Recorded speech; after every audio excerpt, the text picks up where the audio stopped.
नमस्कार, big debate में आपका स्वागत है। मैं हूं आपके साथ दीपक भदौरिया। रास्ते में आओगे तो कुचल दिए जाओगे। जी हां, मध्य प्रदेश में बेलगाम और बेखौफ खनन माफियाओं ने एक बार फिर से अवैध खनन के खिलाफ कार्रवाई करने पर एक सरकारी मुलाजिम को मौत के घाट उतार दिया।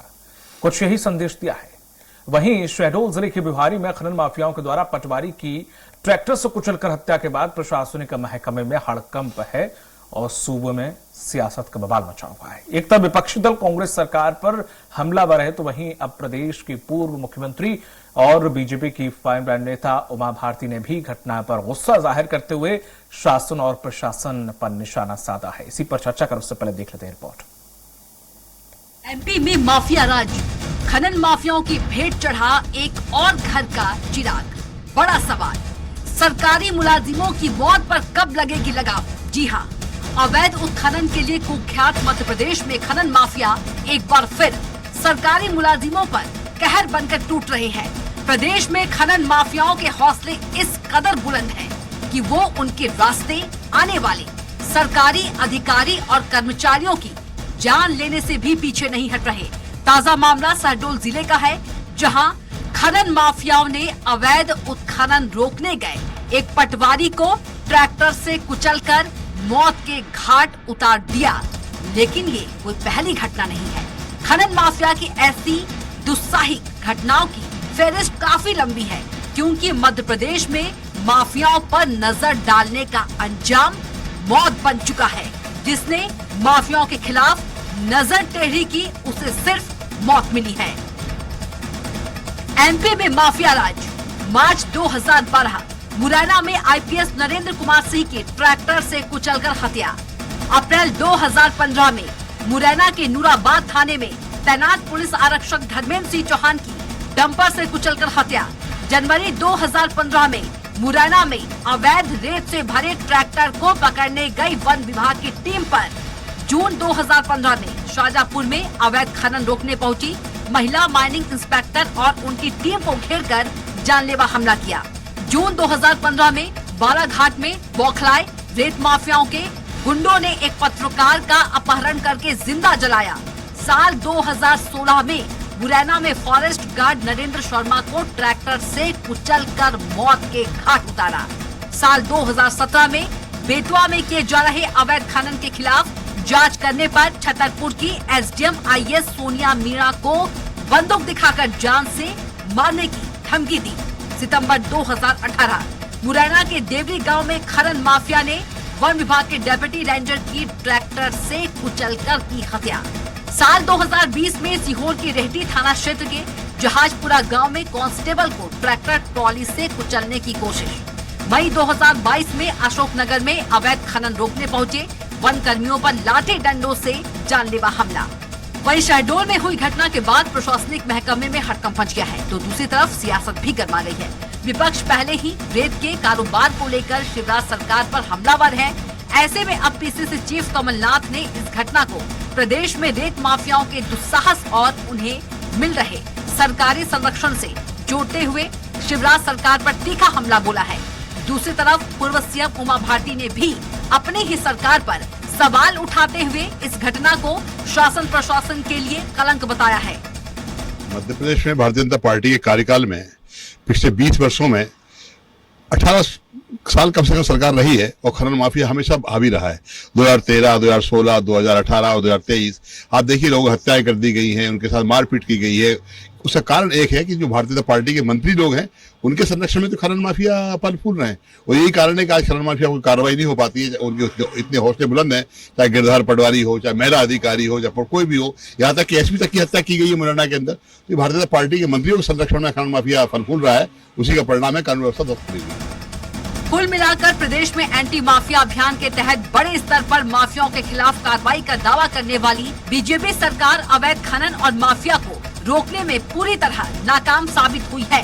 सरकार की तमाम कवायदों के बावजूद माफिया धड़ल्ले से नदियों का सीना छलनी करने में लगे हुए हैं। ऐसे में सवाल भी यही है, आखिर प्रदेश में बेखौफ खनन माफियाओं पर कब और कैसे लगेगी लगाम?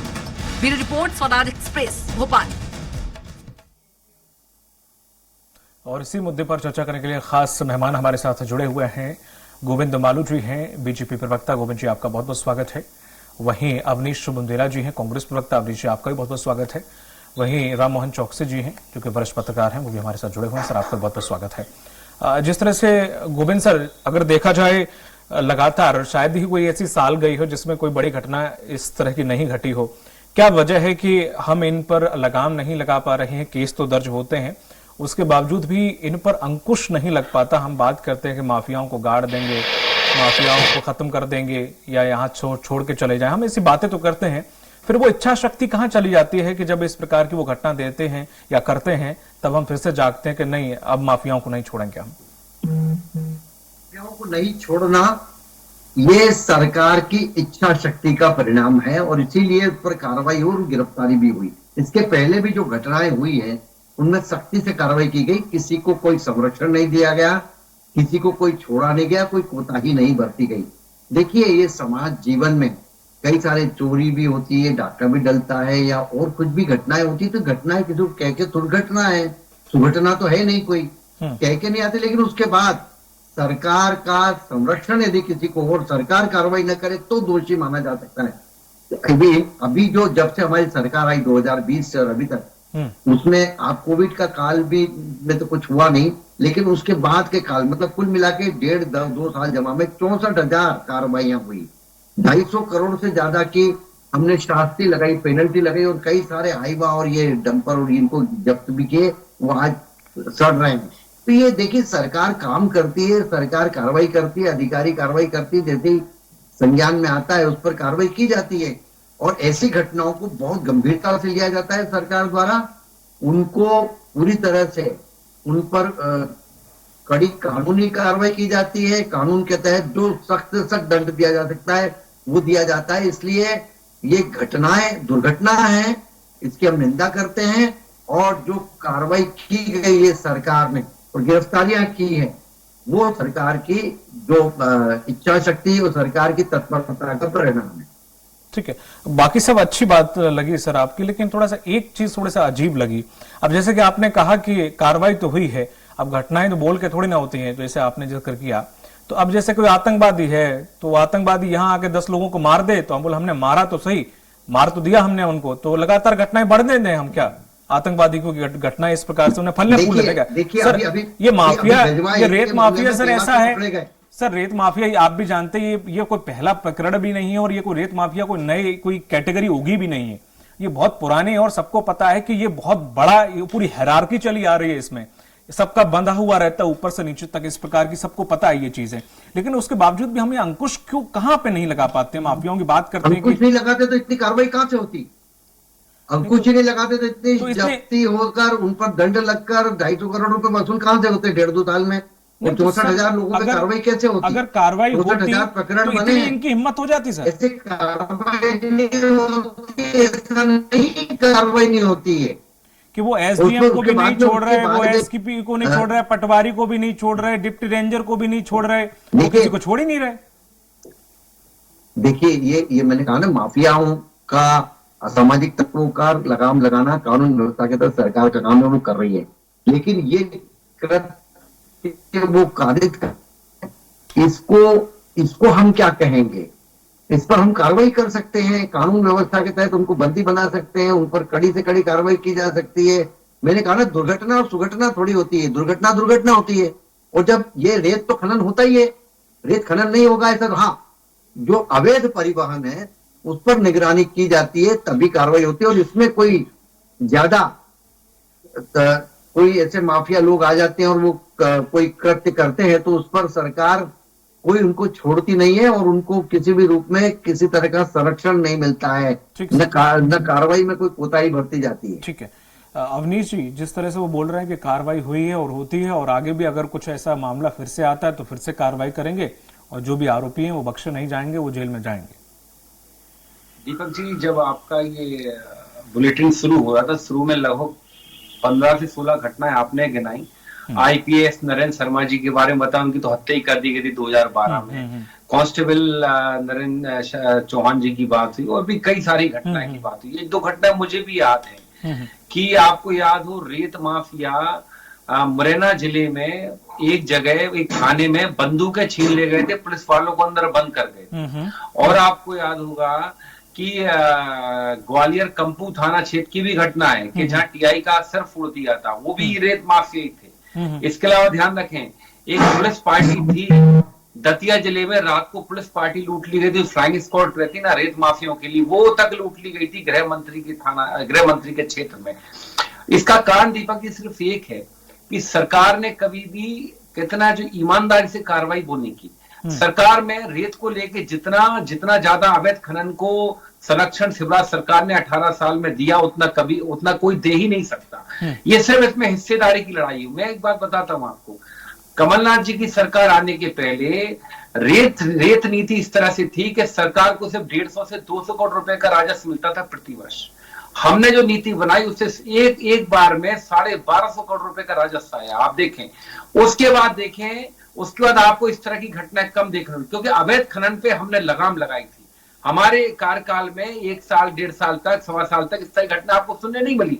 लेकिन जैसे ही हमारी सरकार गई, उसके बाद 2 बार टेंडर हुए। इस बार सुना कि 400 करोड़ रुपए, सोचिए ऐसा कभी होता है कि सरकार ने जो टेंडर 1250 करोड़ रुपए इशू किए हों, बढ़ना चाहिए थे। इस साल उल्टा आपने 450 करोड़ रुपए कम से बिडिंग लगाई। ये बताता है कि रेत खनन में शिवराज सरकार पूरी तरह से शामिल है, और यही कारण है कि ये खुद इनकी देखरेख में हर जगह, भिंड में वहां के नेता लोग रेत खनन कराते हैं, अवैध खनन कराते हैं।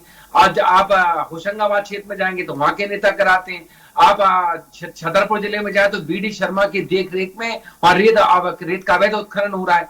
तो भाजपा के नेता, सरकार, ये सब मिलकर रेत का अवैध उत्खनन करते हैं। इसलिए आप देखें इस तरह की घटनाएं होती हैं। और सबसे बड़ी बात, जिस प्रदेश का गृह मंत्री दीपिका पादुकोण की बिकनी के कलर में ज्यादा रुचि रखता हो, हेलीकॉप्टर हवाई जहाज पर स्टंट में ज्यादा रुचि रखता हो, और जो खुद एक व्यक्ति से फोन पर लाइसेंस बनाने के बदले कितना अश्लील बातें कर रहा हो कि लाइसेंस बना के तुझे कहां लड़कियां पटाने जाना है, तो साहब उस प्रदेश का यही बेड़ा गर्क होना है। क्योंकि जब आपका गृह मंत्री इस तरह की निकृष्ट बातें करता है, आपका गृह मंत्री कभी अपने विभाग पर ध्यान नहीं देता है, तो यही स्थिति आने वाली है। और ये स्थिति मध्य प्रदेश में है भी। मतलब मैं कहूं, कानून व्यवस्था की बात में कहूं, आज तक के इतिहास के सबसे असफल कोई गृह मंत्री हुए हैं तो नरोत्तम मिश्रा जी हुए हैं। और उसमें मैं कहूंगा सबसे बड़ा हाथ शिवराज सिंह चौहान जी का है। या तो शिवराज जी उनसे डरते हैं या शिवराज जी का उनको संरक्षण। अवनीश जी, जब आपकी सरकार थी तो शायद गोविंद सिंह जी ने इस मामले में एक बार पूरा मामला उठाया था और अपनी सरकार पर आरोप लगाया था कि वह भिंड मुरैना में कुछ देखिए, अगर मैं सही हूं तो। दीपक जी एक बात समझे, अगर गोविंद सिंह जी ने बात कही है तो 2012 की जो आईपीएस नरेंद्र शर्मा की घटना थी, वो क्या कांग्रेस कार्यकाल की हो जाएगी? गोविंद सिंह जी ने क्या कहा नहीं कहा वो छोड़िए आप। गोविंद सिंह जी ने, मैं तो साफ कह रहा हूं, जिम्मेदारी से कह रहा हूं, गोविंद सिंह जी का निजी बयान है, नहीं है कांग्रेस पार्टी का बयान। वो गोविंद सिंह जी की निजी बात हो सकती है। लेकिन मुझे बताएं, नरेंद्र शर्मा जी की हत्या 2012 में हुई तो क्या सरकार शिवराज की नहीं थी? उसके बाद आप देखें नरेंद्र सिंह चौहान की हत्या जो हुई वो 2014 में थी, तो क्या उस समय शिवराज सरकार नहीं देखी? अगर हम हर तर्क का कुतर्क करेंगे ना दीपक भाई, तो कभी सॉल्यूशन नहीं आएगा। तर्क नहीं, मेरा सवाल था, आपने कहा कि जब तक हमारे 15 महीने की जब तक सरकार रही तब तक कोई ऐसी खबर नहीं आई उत्खनन की, उस पर जिक्र कर रहा था। देखिए दीपक जी, कई बार क्या होता है, कई बार राजनीति में क्या होता है कि आप बयान देने जाते हैं कुछ, और कुछ का कुछ अर्थ का अनर्थ भी हो जाता है। ठीक है। गोविंद सिंह जी ने तो बाकायदा एक मिशन चलाया था, पैदल यात्रा की थी अवैध खनन रोकने के लिए। क्योंकि इतने सालों से जो अवैध खनन चल रहा था, उन्होंने उसके लिए काम किया था, उसके लिए। और हो सकता है कहीं कोई बात सुनने में कुछ हो जाती है, तो ये बात भी है साहब। हम तो साफ कहते हैं कि ये जो घटनाएं आपने गिनाई है, कुछ घटना दीपक जी मैंने भी आपके जहन में लाई है आपके चैनल के माध्यम से, क्या वो घटनाएं झूठी है? आप बताएं, निरंतर उन घटनाओं के दौरान कौन किसकी सरकार थी? आप बता दें, 15 महीने की सरकार में एक घटना बता दें जैसी हुई हो। हमने तो रेत नीति बनाकर आपका राजस्व बढ़ाया, आपको वो नीति पसंद ही नहीं आई। आपने रायसेन नहीं चलने दिया, आपने भिंड नहीं चलने दिया, आपने होशंगाबाद नहीं चलने दिया। क्यों? क्योंकि यहीं से अवैध उत्खनन सबसे ज्यादा होता है, यहीं से शिवराज सरकार को भाजपा के नेताओं के घर भरे जाते हैं। ठीक है राममोहन सर, जिस तरह से देखा जाए कि रेत माफिया बहुत पहले से हावी रहे हैं, और ये एक ऐसी कैटेगरी है ये माफिया की जो सबसे ज्यादा पावरफुल है, ये पूरी लॉबी है, ये इसमें कोई संदेह नहीं है और ना कहने में कोई संकोच है। और इसमें कई लोगों के कई बड़े हाथ भी सामने आते रहे हैं, बड़े लोगों के नाम भी सामने आते रहे, और दबी जुबान अगर बोले तो बहुत कुछ है इसके पीछे जो कि शायद कहीं ना कहीं हाइड कर दिया जाता है या हो जाता है।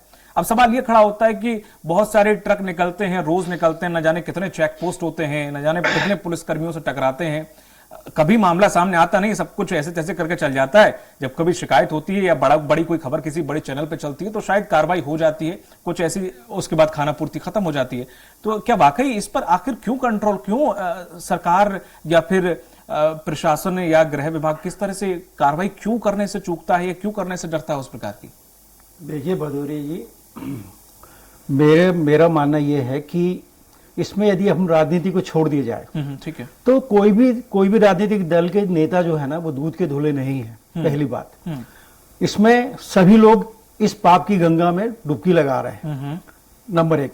नंबर दो, सवाल यह है कि जब कोई बड़ा प्रशासनिक अधिकारी इस पर कार्रवाई करने जाता है तो मध्य प्रदेश में तो ये उदाहरण भी सामने आए हैं कि यदि वो आईपीएस है या आईएएस है तो उसका भी माफिया वालों ने, रेत माफिया वालों ने उसका ट्रांसफर करवा दिया है, उसको अपनी सीट से बाहर करवा दिया है। ये मध्य प्रदेश में इसके उदाहरण है, जीवंत उदाहरण है। और इसका सबसे ज्यादा दुखद पहलू यह है कि जैसा कि अभी आपने बताया, जैसे कि आज अखबारों में प्रकाशित हुआ है, 1 दर्जन से ज्यादा दुर्दांत घटनाएं इसमें हुई हैं, जिसमें वो, और सबसे ज्यादा उसमें गंभीर बात जो है वो एक आईपीएस की उसमें मौत हुई है। उस आईपीएस की मौत के बाद उनकी पत्नी जो प्रशासनिक सेवा में थी, भारतीय प्रशासनिक सेवा में थी और प्रोफेशनल पीरियड में भोपाल में थी, उन्होंने शिवराज सिंह जी से चिट्ठी लिख के ये निवेदन किया कि मुझे मध्य प्रदेश से दूसरे राज्य के कैडर में ट्रांसफर कर दिया जाए, और उन्हें ट्रांसफर किया गया। ये बहुत ज्यादा दुखद और गंभीर बात है।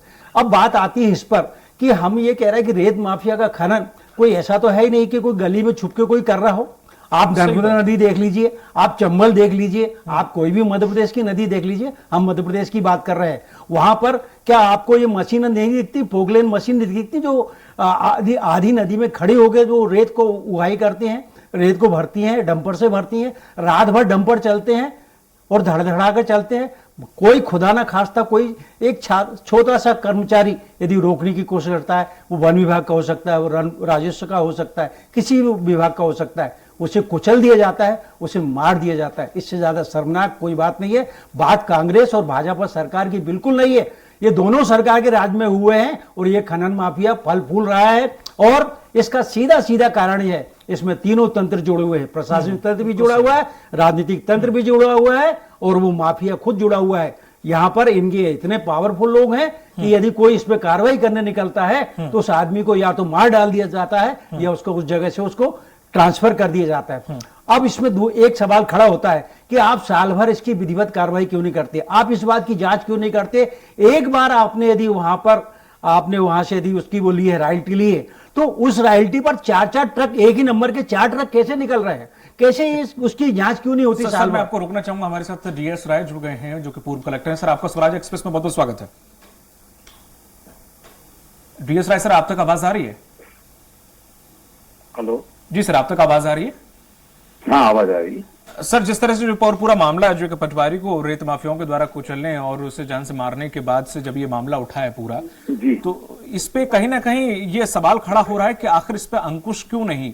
कौन सा विभाग ऐसा है या सरकार की इच्छा शक्ति की कमी है? क्या वजह है कि हम इन पर लगाम लगा नहीं पाते हैं? जब कोई घटना बड़ी घटती है तब हम सफाई देते हैं या फिर उस वक्त जो भी आरोपी होते हैं उन पर बहस महज कार्रवाई हो जाती है? हाँ, मैं बताऊं आपको सर, पिछले 15, 17, 18 साल से मध्य प्रदेश में कानून के राज में बहुत कमी आ गई है। मुरैना में एक एसपी को जी बिल्कुल या आईपीएस को ट्रैक्टर से कुचल दिया गया था बहुत साल पहले, आपको याद होगा। और आज तक नहीं मालूम पड़ा कि उसके मारने वालों का क्या हश्र हुआ, क्या उनसे सजा हुई।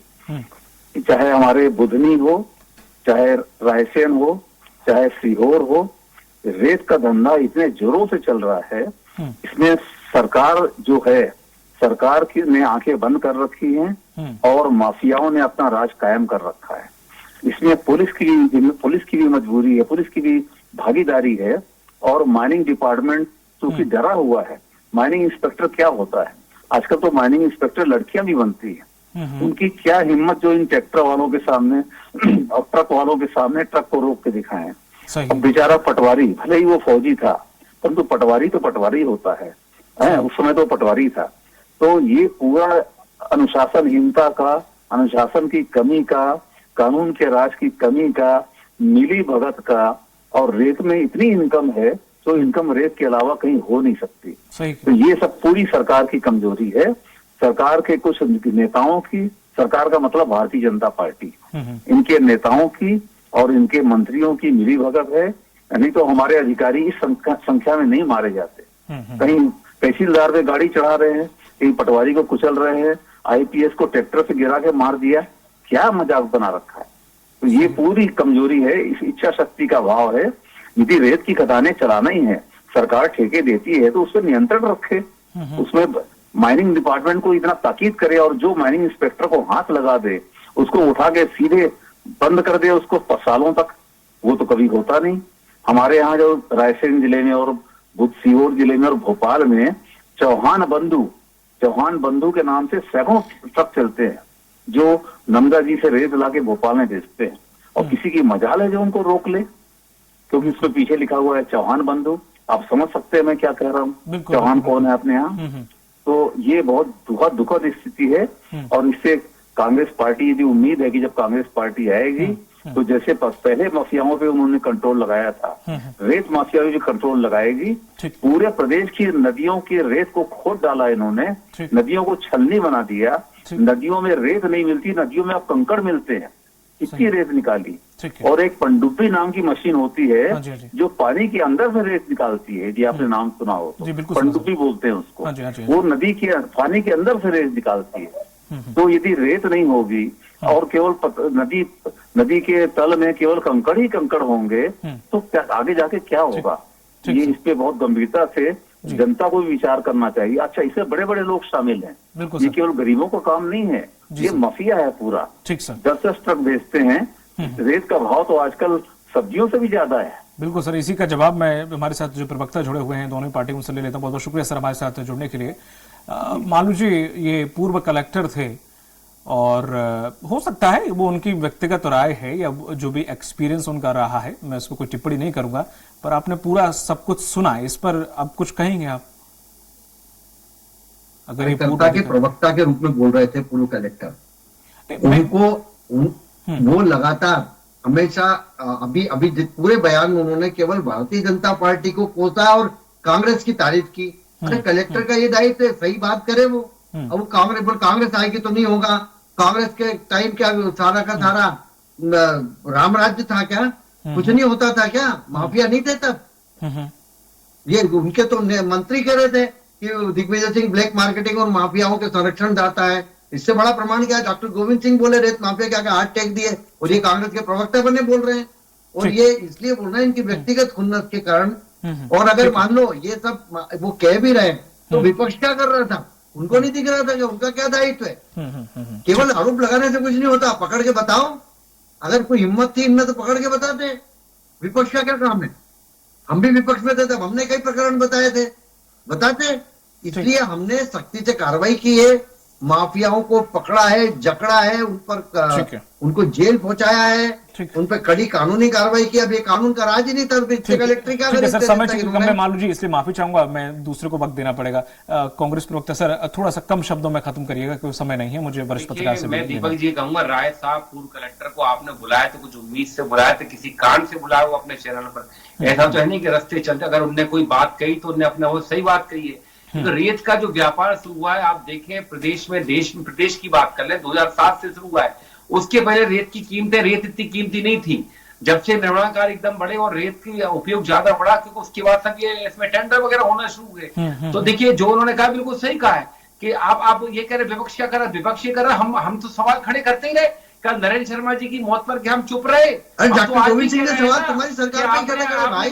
ठीक है, मैं एक लास्ट कमेंट में वरिष्ठ पत्रकार से लेना चाहूंगा सर। राममोहन सर, अमली जी चूंकि समय खत्म हो चुका है, माफी चाहूंगा। हमारा लेना देना नहीं है, हम तो पार्टी की लाइन की बात कर रहे हैं। ठीक है, इसमें मुझे राममोहन जी के लास्ट कमेंट चाहिए सर। सरकार को मिले सर कोइंसिडेंटली हो, चाहे ठीक है राममोहन सर, हो सकता है कि सरकार में कुछ ऐसे लोग भी हों या सरकार खुद भी करे, लेकिन कमाल की बात यह है कि जो विभागों को जो जिम्मेदारी या फिर जो दायित्व सौंपे जाते हैं बहुत स्पष्ट है कि चाहे वो वन विभाग हो, चाहे वो खाद्य विभाग हो, ये विभाग भी कुछ ऐसा नहीं कह सकते कि बहुत ईमानदारी से अपना काम कर रहे हैं। अगर ये विभाग भी भले ही अपनी ईमानदारी से काम करें या इनके जो लोग ईमानदारी से काम करें, तो भले ही सरकार को हो सकता है कि वो इच्छा शक्ति या फिर वो उस तरह से नहीं कार्रवाई कर रही हो, लेकिन ये जो विभाग की इनकी जिम्मेदारी, अगर ये भी अपना काम सही से पूर्ण कर लें तब भी ये नौबत ना है जो इस वक्त है। देखिए, विभागों का काम जो है वो साल भर, एक दिन के लिए नहीं करना है उनको, साल भर के लिए उनको छानबीन करना है, साल भर उनको छापे मारना है। लेकिन इसमें क्या है, सबसे बड़ी प्रॉब्लम ये है कि जो विभाग के जो कर्मचारी हैं, कुछ कर्मचारी हैं, कुछ अफसर हैं, जो माफिया से जुड़े हुए लोग हैं, ये क्या करते हैं, ये छापा की कार्रवाई के पहले उनको सूचना देते हैं कि आज यहाँ पर कार्रवाई हुई। मेरा कहना ये है कि जब छापा मारने वाला दल जाए तो उसके साथ पर्याप्त पुलिस बल होना चाहिए और साल भर ये कार्रवाई चलना चाहिए, केवल एक दिन के लिए नहीं होना चाहिए।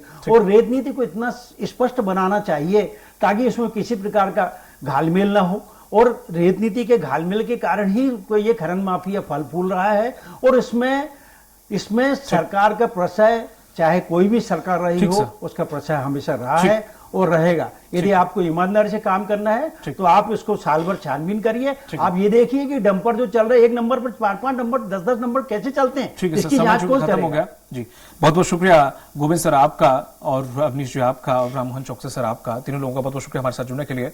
तो जिस तरह से मध्य प्रदेश में देखा जाए, खनन माफियाओं का राज अभी से नहीं, बहुत पहले से है। लगातार इनके खात्मे की बात की जाती रही है, बड़े बड़े वादे और दावे करते रहे, बड़ी बड़ी कार्रवाइयों की बात करते रहे, लेकिन जमीनी स्तर पर ऐसा कुछ हाल ही में देखने को नहीं मिला।